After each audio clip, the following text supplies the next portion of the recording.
Good afternoon. I'm Robin Citizen. I'm a programming associate here with TIFF, and I'm so thrilled to present today's screening of VIPER Club, directed by Maryam Keshavarz. To begin, we would like to acknowledge that today's event is taking place on the treaty territory of the Mississaugas of the New Credit, the traditional territory of the Haudenosaunee, the Anishinaabe, and the Huron-Wendat. We're grateful to have the opportunity to work in this community today and every day. This film is eligible for the Grolsch People's Choice Award. Please vote for your favorite films at tiff.net/vote. We would like to thank Roadside Attractions and YouTube Premium for providing us with this film. Maryam Keshavar's first feature film, Circumstance, won the Audience Award at the 2011 Sundance Film Festival. This film explores frustration, governmental inadequacy, pragmatism, and hope, and it's powered by outstanding performances from some of the best actors working today, including Susan Sarandon, Edie Falco, Matt Bomer, Adepero Odoye, and Lola Kirk.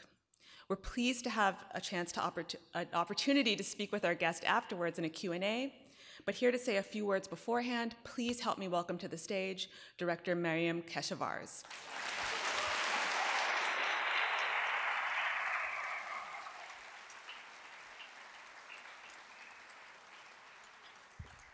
All right, you guys made it. Thanks so much for coming out. It's a huge honor to be here at TIFF for my sophomore feature. Really meaningful. We had our premiere yesterday on 9/11, and I'm really excited to have a second screening. I look forward to chatting with you guys afterwards. And thank you, Cameron Bailey. Thank you, TIFF, YouTube, and Roadside Attractions for this huge amount of support. Take care. Hello again.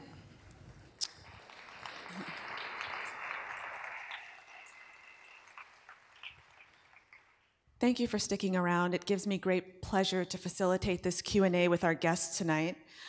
We have about 15 minutes for our conversation, but before we bring the guests on the stage, just a few reminders.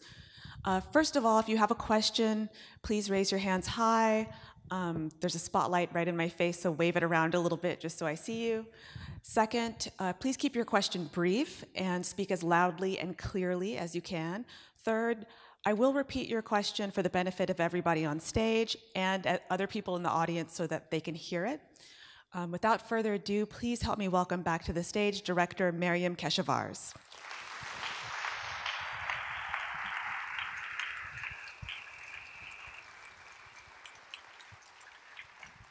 Hello. Sorry the actors had to fly back this morning, but we do have some folks. I know, they're great. Working on new projects. I wanted to introduce my co-writer, Jonathan Mastro, and my composer for my last film and for this film, Ginger Shankar.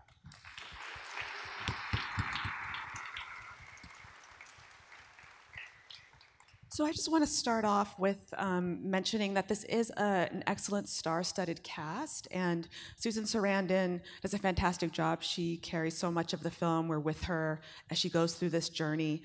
Your first film was a very independent movie, so how do you go from that to working with somebody like Susan Sarandon on your second film? How did she come to the project? It's really funny. I grew up in an immigrant family in New York City. My parents are from Iran.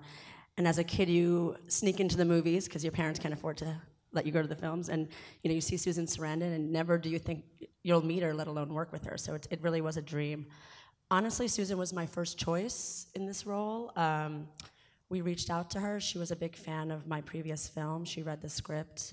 I think we were aligned. I'm also a mother, and I think we really talked deeply about the whole process of being a parent and of how hard it is to let your children be who they are, and a lot of the political elements for both of us of shining a light on, what journalists and aid workers go through when they're trying to bring stories to the world. And I talked to her a lot about my own personal experience, having worked in Lebanon on my last film and in Iran on a previous film. And I've always put myself in these crazy situations and have thought, I've been very fortunate many times, a lot of times luck, a lot of times connections, to kind of get out of really sticky situations. So I really felt, and I didn't have healthcare for years, all these things that journalists and independent filmmakers have in common. I felt a draw to the story personally. So I think we just connected, and we were able to bring her on board. And with her support, we just started moving forward. Thank you. I'm going to open up to the audience. Yes, right there.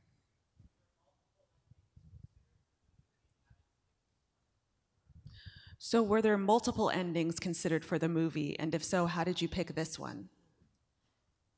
I think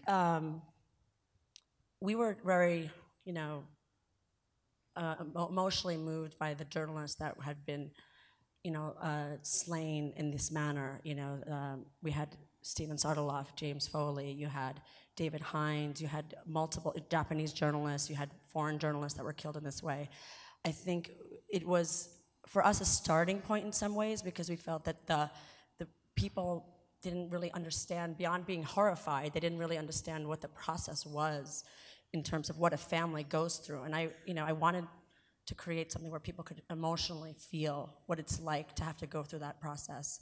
And I think, we really were trying to also analyze the issue of class and look at how class potentially affects who literally gets to live and die. I think we were looking at greater issues of class in the medical world, and looking at class in terms of what the difference is between Charlotte and Helen. Helen, it's a very particular character, right? It's a working class woman.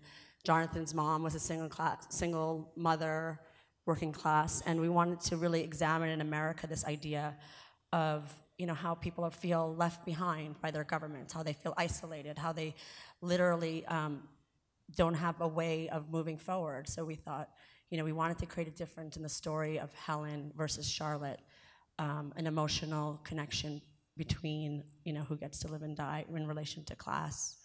But more than anything, we wanted people to go through this journey and realize that it's not a happy ending, a Hollywood happy ending. This is the reality of many people, unfortunately, across the globe. And, we were moved by that and wanted to create an emotional experience for the audience. You want to chime in? Yeah, I think in the story, I would add to that just the story of the boy that gets shot and that doesn't make it, and the girl that miraculously survives. That there's a sense of sort of, I don't want to call it emotional balance, but there's a sort of structural balance in the film. So we didn't want it to be an entire bummer, but I think that the story kind of demanded a tragic ending, which it's a hard thing to do. I've been thinking about the emotional connection that I want to have with the audience, and how we want to respect the journey of the audience, to trust our characters and to fall in love with our characters and be sad when they meet tragedy. And it's tempting to kind of just let them off the hook in a Hollywood way, because it feels like it's a more pleasant thing. But there's a comedy mask and a tragedy mask goes all the way back to the Greeks. So. Thank you. Yes.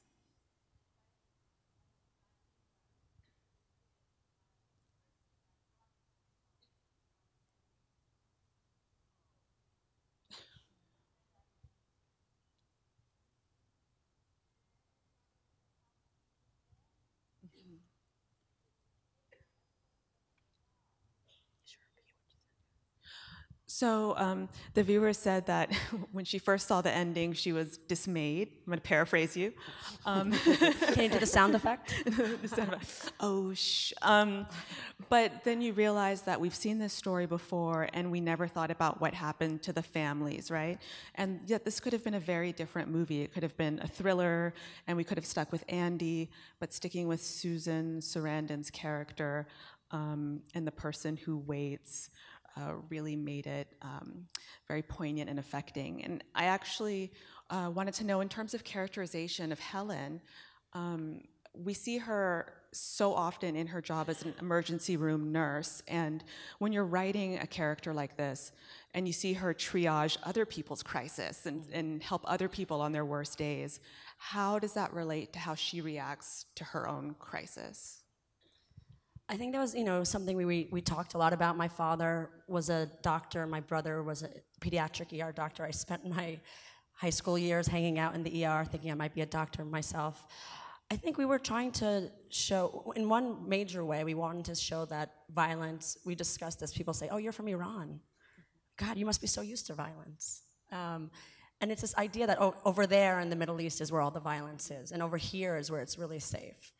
And we wanted to create this idea that violence is something that's happening there and here.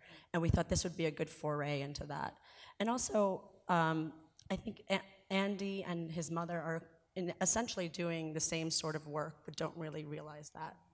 And I think, as a filmmaker, I think I've learned a lot of the empathy that I have from my parents, and especially from my father, who ran a low-income clinic in Bed-Stuy, Brooklyn in the 60s and 70s in the most dangerous area of the United States, and would get stabbed and beaten up, and he didn't care. He still opened the doors to the clinic every day. And I think we, as artists, learn our empathy from somewhere, and for me, that's where it came from. And so I wanted to weave that together.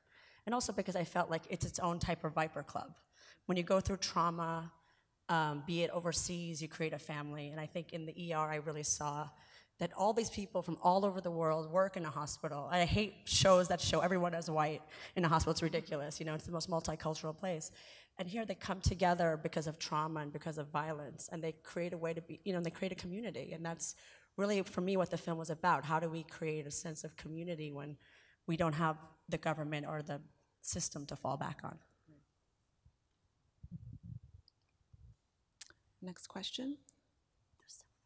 There's someone. Oh, sorry. Yes. I like your dance, though. That was really great.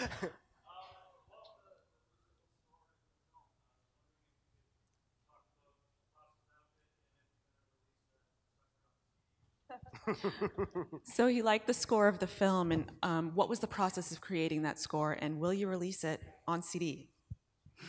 CD is a question, but what's a CD? Yeah, we were just talking about how our computers don't have. Sorry, Vinyl. So Maryam and I actually met in 2007 when we went to the Sundance Institute lab. She was a screenwriter director. I was a composer, and they basically paired us up because we were the two brown women. They said, "You guys will get along."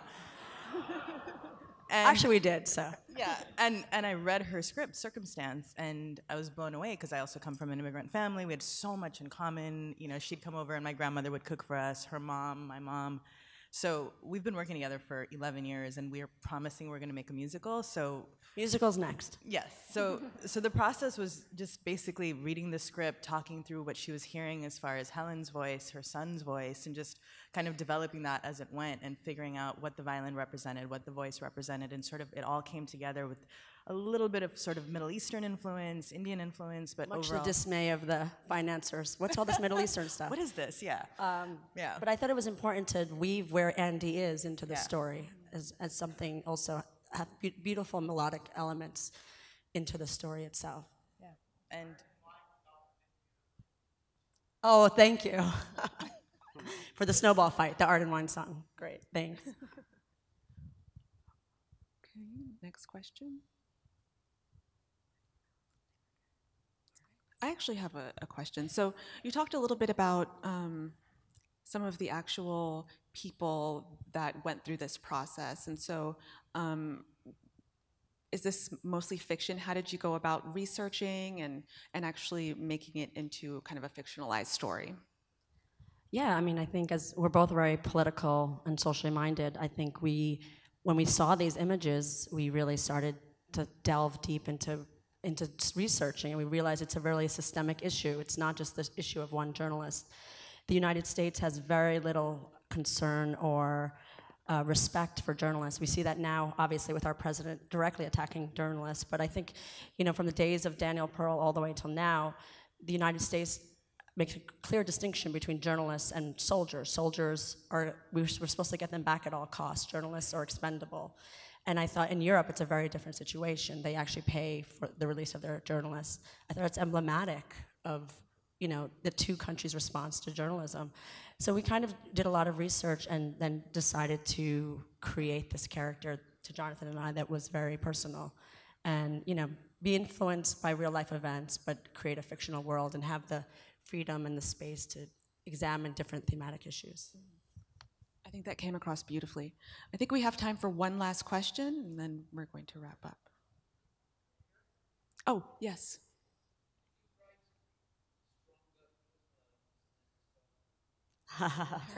Stronger than this?